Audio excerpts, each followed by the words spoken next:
अंधेरे और मटमैले पानी के नीचे एक ऐसा शिकारी घात लगाए बैठा है जो अपनी आंखों से नहीं बल्कि शरीर से निकलने वाली अदृश्य बिजली की लहरों से शिकार करता है, जिसके एक स्पर्श मात्र से बड़ा जीव भी पल भर में जड़ हो जाता है। अमेज़न के उस खौफनाक दलदल में एक ऐसी अनहोनी घटी जिसने विज्ञान के तमाम दावों को मिट्टी में मिला दिया और एक ऐसे रहस्य को जन्म दिया जिसका जवाब आज भी किसी के पास नहीं है, जहां जाने वाला हर साहसी व्यक्ति हमेशा के लिए उस काली नदी की गहराई में समा गया। क्या आप कल्पना कर सकते हैं कि अगर आप एक ऐसी जगह फंस जाएं जहां चारों तरफ पानी हो और उस पानी में मौत नहीं बल्कि एक बिजली का साया तैर रहा हो, तो आपकी रूह किस कदर कांप उठेगी। आपको क्या लगता है, क्या इंसान कुदरत के इस जीवंत पावर हाउस का मुकाबला कर सकता है? अपनी राय हमें कमेंट बॉक्स में लिखकर जरूर बताएं। बात उन दिनों की है जब अमेज़न के घने जंगलों के बीच से बहने वाली एक छोटी और अनजान सी नदी के पास कुछ शोधकर्ताओं का दल डेरा डाले हुए था। उस दल का नेतृत्व कर रहा था विक्रम, जिसे खतरनाक जलीय जीवों के बारे में जानने का जुनून था। वातावरण में उमस इतनी ज्यादा थी कि सांस लेना भी दूभर हो रहा था और हवा में एक अजीब सी सड़न फैली हुई थी। उस इलाके के स्थानीय लोग उस नदी के करीब जाने से भी कतराते थे। वे कहते थे कि उस पानी में बिजली का शैतान रहता है जो किसी को भी पल भर में भगवान को प्यारा कर सकता है। विक्रम इन बातों को अंधविश्वास मानता था, लेकिन जैसे जैसे रात गहराती जा रही थी, जंगल की खामोशी किसी बड़े खतरे का संकेत दे रही थी। नदी का पानी एकदम शांत था, जैसे वो किसी भयानक तूफान से पहले की चुप्पी हो। विक्रम ने अपनी टॉर्च जलाई और पानी की सतह पर रोशनी डाली। वहां उसे कुछ नहीं दिखा, बस पानी की हल्की सी थपकी सुनाई दे रही थी। तभी अचानक पानी के अंदर एक तेज नीली रोशनी कौंधी और कुछ ही सेकंड में वो गायब हो गई। विक्रम के साथी समीर ने घबराते हुए कहा कि उसे वापस लौट जाना चाहिए क्योंकि यहाँ का माहौल कुछ ठीक नहीं लग रहा। लेकिन विक्रम के सिर पर तो उस विशालकाय इलेक्ट्रिक ईल को खोजने का भूत सवार था, जिसके बारे में उसने सुना था कि वो सामान्य ईल से कहीं ज्यादा बड़ी और घातक है। अचानक नदी के किनारे बंधी उनकी नाव जोर जोर से हिलने लगी, मानो नीचे से कोई बहुत बड़ी चीज उसे टक्कर मार रही हो। इससे पहले कि वे कुछ समझ पाते, एक जोरदार झटका लगा और नाव का एक हिस्सा टूटकर पानी में गिर गया। सन्नाटे को चीरती हुई एक ऐसी आवाज आई जो किसी मछली की नहीं बल्कि किसी मशीन के शॉर्ट सर्किट जैसी थी। क्या विक्रम और उसकी टीम उस रात उस शिकारी से बच पाए होंगे? कहानी बहुत ही रोमांचक होने वाली है, इसलिए आगे बढ़ने से पहले अगर आपने अभी तक वीडियो को लाइक नहीं किया है तो लाइक कर दीजिए और चैनल को सब्सक्राइब जरूर कर लीजिए ताकि आप इस डरावने सफर का कोई भी हिस्सा मिस न करें। रात का तीसरा पहर शुरू हो चुका था और जंगल की आवाजें अब डरावनी चीखों में बदलने लगी थीं। विक्रम ने देखा कि नदी के किनारे मौजूद मेढक और छोटी मछलियां अचानक शांत होकर पानी की सतह पर तैरने लगी हैं, जैसे किसी ने उन्हें सुन्न कर दिया हो। ये उस शिकारी के पास होने का सबसे बड़ा सबूत था। तभी विक्रम की नजर एक विशाल आकृति पर पड़ी जो धीरे धीरे उनकी ओर बढ़ रही थी। उसकी लंबाई किसी सामान्य ईल से 3 गुना ज्यादा थी। उसकी त्वचा काली और चिपचिपी थी और उसकी आंखों में एक अजीब सी चमक थी जो किसी को भी सम्मोहित कर सकती थी। जैसे ही वो करीब आई, हवा में ओजोन जैसी गंध फैल गई। विक्रम ने अपना कैमरा उठाया ही था कि तभी एक जबरदस्त धमाका हुआ। वो धमाका किसी बारूद का नहीं था बल्कि उस ईल द्वारा छोड़े गए हाई वोल्टेज करंट का था, जिसने पानी के संपर्क में आते ही आसपास के वातावरण को झकझोर कर रख दिया। विक्रम का एक साथी जो किनारे के बहुत पास खड़ा था अचानक कांपने लगा और इससे पहले कि कोई उसे पकड़ पाता, वो बेजान होकर पानी में गिर पड़ा और हमेशा के लिए भगवान को प्यारा हो गया। अब विक्रम को समझ आ गया था कि ये कोई साधारण मछली नहीं बल्कि साक्षात यमराज का दूत है जो पानी के नीचे राज करता है। विक्रम की आंखों के सामने उसके सबसे करीबी मित्र का शरीर पानी की लहरों में ओझल हो गया था, लेकिन उसके पास शोक मनाने का समय भी नहीं था। उस विशाल जीव की चमकती हुई आंखें अब सीधे विक्रम की ओर देख रही थीं। वो जीव पानी के अंदर किसी बिजली की तार की तरह लपलपा रहा था। हवा में अब केवल सन्नाटा नहीं था बल्कि एक ऐसी थरथराहट थी जिसे विक्रम अपनी हड्डियों के अंदर महसूस कर सकता था। उसके बाकी बचे हुए साथी डर के मारे पत्थर हो चुके थे। नाव का जो हिस्सा टूटा था वो अब धीरे धीरे गहरे पानी की ओर बह रहा था और उसी के साथ विक्रम की हिम्मत भी जवाब दे रही थी। उस शिकारी ने एक बार फिर अपनी पूंछ को पानी की सतह पर पटका और एक नीला प्रकाश पूरे दलदल में फैल गया। ऐसा लग रहा था मानो कुदरत ने पानी के भीतर ही नरक का द्वार खोल दिया हो। विक्रम ने पीछे की ओर भागने की कोशिश की, लेकिन उसका पैर एक पेड़ की जड़ में फंस गया। वो जमीन पर गिरा और उसका हाथ सीधे उस पानी में जा गिरा जहां वो ईल तैर रही थी। एक पल के लिए उसे लगा कि उसके पूरे शरीर में हजारों सुइयां एक साथ चुभ गई हैं। उसका दिल एक पल के लिए धड़कना बंद कर गया। वो दर्द असहनीय था, जैसे कोई जलता हुआ लोहा उसकी नसों में दौड़ रहा हो। लेकिन शायद उसकी किस्मत अच्छी थी, या फिर वो शिकारी उसे तड़पाना चाहता था, क्योंकि उसे सिर्फ एक हल्का झटका लगा था। वो ईल अब उसके चेहरे से महज कुछ इंच की दूरी पर थी। उसकी गंध इतनी तीखी थी कि विक्रम को उबकाई आने लगी। तभी उसने गौर किया कि उस ईल के शरीर पर कुछ अजीब से निशान थे, जैसे किसी ने उसे जंजीरों से बांधने की कोशिश की हो। क्या ये जीव किसी प्राचीन प्रयोग का हिस्सा था, या फिर ये कोई ऐसी प्रजाति थी जिसे दुनिया से जानबूझकर छुपाकर रखा गया था? जैसे ही विक्रम ने हिम्मत जुटाकर उठने की कोशिश की, उस शिकारी ने अपना मुंह खोला और एक ऐसी ध्वनि निकाली जो बिजली के कड़कने जैसी थी। उसे लग रहा था कि अब उसका भी अंत निकट है और वो भी जल्द ही अपने साथियों की तरह भगवान को प्यारा हो जाएगा। विक्रम ने चिल्लाकर अपने साथियों को पीछे हटने को कहा, लेकिन कीचड़ और झाड़ियों ने उनके पैर जैसे जकड़ लिए थे। हर बीतते पल के साथ वो रहस्यमय ईल उनके और करीब आती जा रही थी। उसकी बनावट सामान्य मछलियों जैसी बिल्कुल नहीं थी। उसका सिर चपटा था और उसका शरीर किसी प्राचीन अजगर की तरह भारी भरकम था। जैसे ही वो किनारे की गीली मिट्टी के करीब पहुंची, वहां मौजूद छोटे छोटे कीड़े मकोड़े भी तड़प कर शांत हो गए और हमेशा के लिए भगवान को प्यारे हो गए। विक्रम ने महसूस किया कि उसकी टॉर्च की रोशनी अब कमजोर पड़ रही है, जबकि उसने नई बैटरियां डाली थीं। उसे समझ आ गया कि ये जीव न केवल बिजली पैदा करता है, बल्कि वो आसपास की ऊर्जा को भी अपनी ओर खींचने की क्षमता रखता है। अचानक जंगल के पेड़ों पर बैठे पक्षी एक साथ उड़ने लगे, जैसे उन्हें किसी आने वाली प्रलय का आभास हो गया हो। तभी एक जोर की गड़गड़ाहट हुई और आसमान से बारिश की बूंदें गिरने लगीं। पानी का गिरना उस वक्त किसी वरदान की तरह लग सकता था, लेकिन विक्रम के लिए यह सबसे बड़ा अभिशाप था, क्योंकि अब पूरा इलाका गीला होने वाला था और बिजली के उस शिकारी के लिए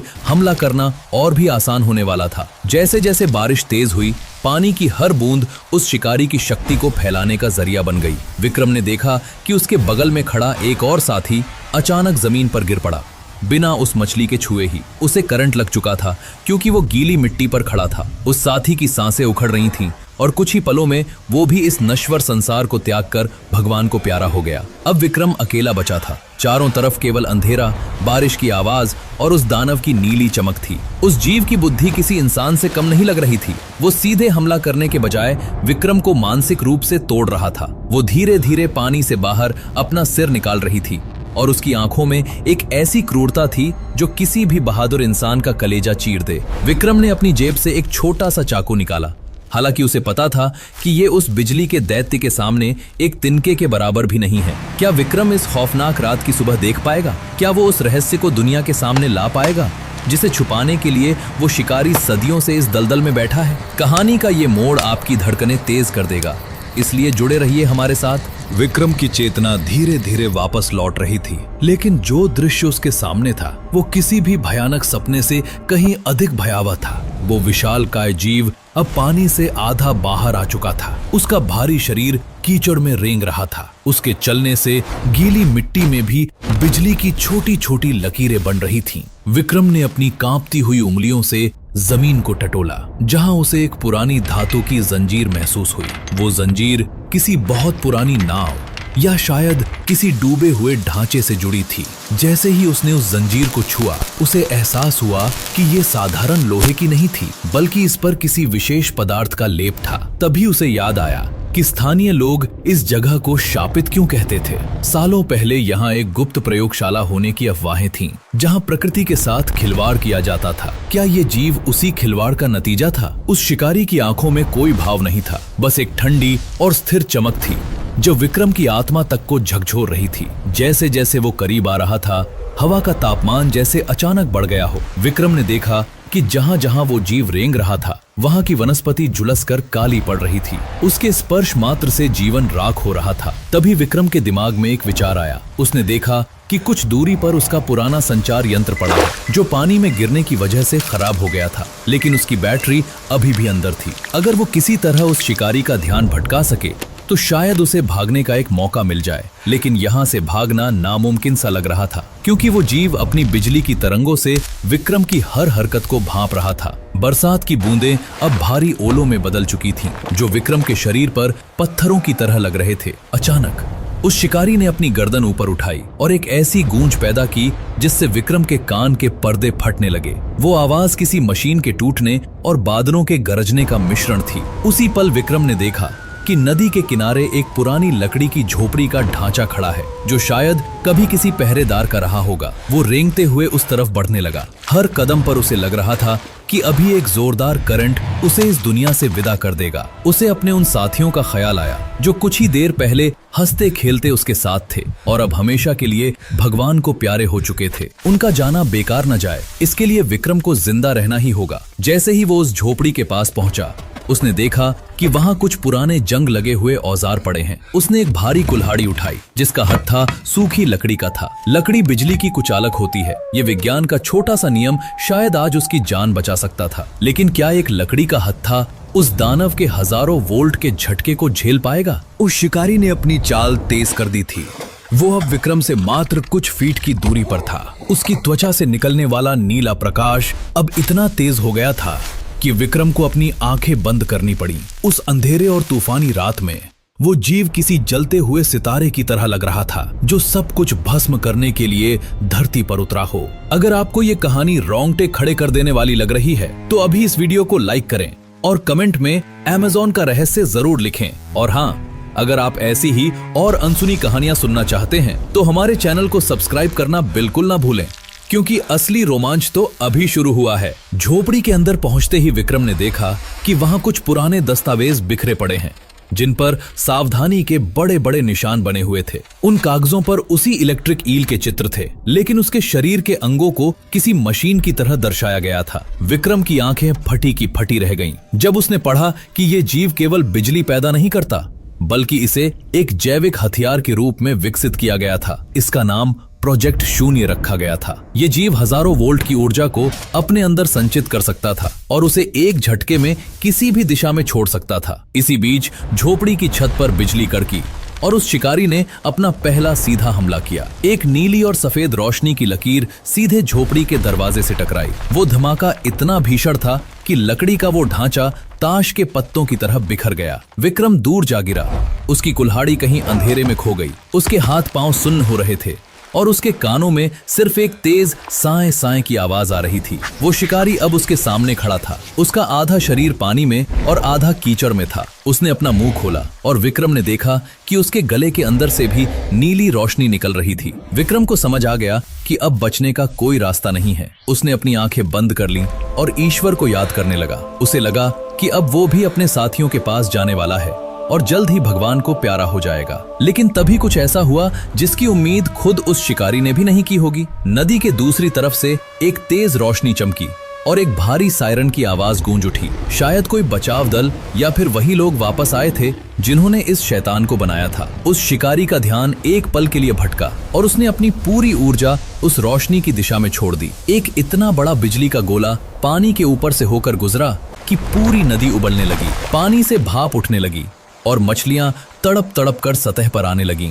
विक्रम ने इस मौके का फायदा उठाया और अपनी पूरी ताकत लगाकर जंगल की घनी झाड़ियों की तरफ भागा। उसे पीछे मुड़कर देखने की हिम्मत नहीं हुई, लेकिन उसे महसूस हो रहा था कि वो शिकारी अभी भी उसके पीछे है, क्योंकि उसके पीछे की झाड़ियां बिजली के झटकों से चटक रही थी। विक्रम के फेफड़े फटने को हो रहे थे, लेकिन वो रुक नहीं सकता था।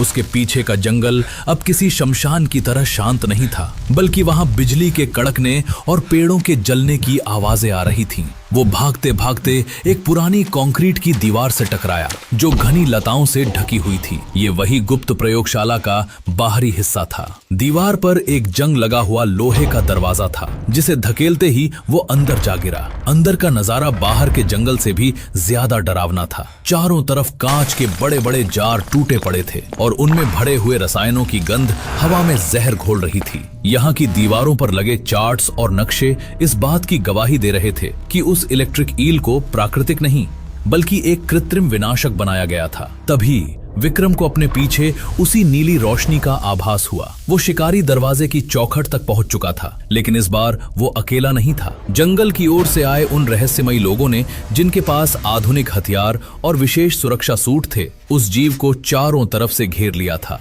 वे उसे मारने के लिए नहीं बल्कि वापस पकड़ने के लिए आए थे। उन लोगों के चेहरों पर कोई दया नहीं थी। वे बस अपने उस प्रोजेक्ट को वापस पाना चाहते थे जिसने उनके कई साथियों की जीवन लीला पहले ही समाप्त कर दी थी।